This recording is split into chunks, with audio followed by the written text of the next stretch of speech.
The most frequently cited perceived harm associated with marijuana today is addiction. I mean, you do know it's addictive, highly addictive, right? Because I believe it is addictive and it leads to more serious drugs. But in order to understand addiction in relation to marijuana, one must first have an understanding of the psychology behind addiction in the first place. It's interesting to see or to ask who becomes addicted. People can have sex without being addicted to it, they can go shopping, but some people become severely addicted to all these pursuits. Is a pack of cards addictive? Well, no, or yes, depending on the individual.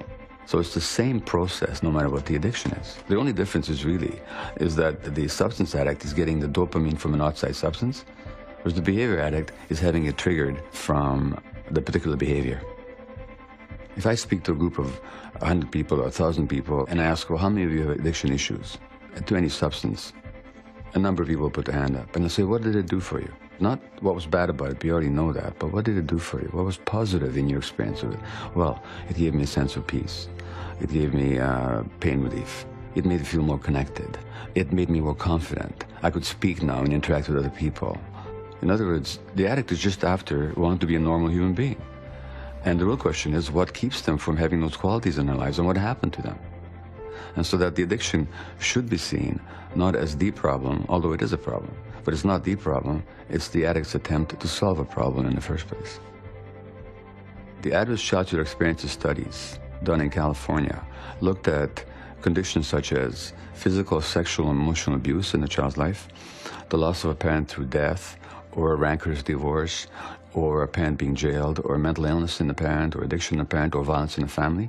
And for each of these adverse childhood experiences, the risk of addiction goes up exponentially. By the time a male child has had 6 of these adverse experiences, his risk of having become a substance-dependent, injection-using addict is 4,600% greater than that of a male child with no such experiences. Why is that? It's because that trauma shapes the brain in such ways as to make the addictive substances more appealing to the individual.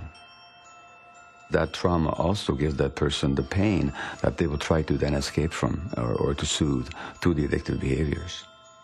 It's the social and emotional environment that shapes the actual biology of the brain.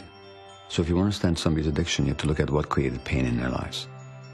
So the person who occasionally has a beer, occasionally smokes marijuana, but genuinely have no negative consequences, does not impair their health, does not endanger their lives, it does not impair their personal relationships. You can't call those people addicts and you can't call those behaviors addictive.